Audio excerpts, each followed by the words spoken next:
everyone, welcome back to the channel. In this video, I'll show you how to customize AI videos in InVideo AI and make changes to the generated content so it better matches your style and requirements. First, open InVideo AI and select the AI-generated video you want to customize. Open the project in the editor and preview the complete video before making any changes. Start by reviewing the generated script. Read through the narration and identify any sections that are too long, unclear, repetitive, or unrelated to your topic.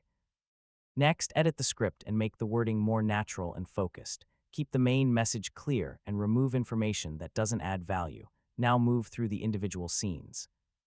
Check whether each visual matches what the narrator is saying. If a visual doesn't fit, replace it with a more relevant image or video clip. You can also change the order of scenes if you want to create a better flow. Add new scenes when you need to explain an important point that wasn't included in the original video. Next, customize the text and other on-screen elements. Make sure headings, captions, and important information are easy to read and don't overcrowd the screen. After that, review the AI voiceover. Choose a different voice if the current one doesn't match your content, and check the pronunciation and overall delivery. You can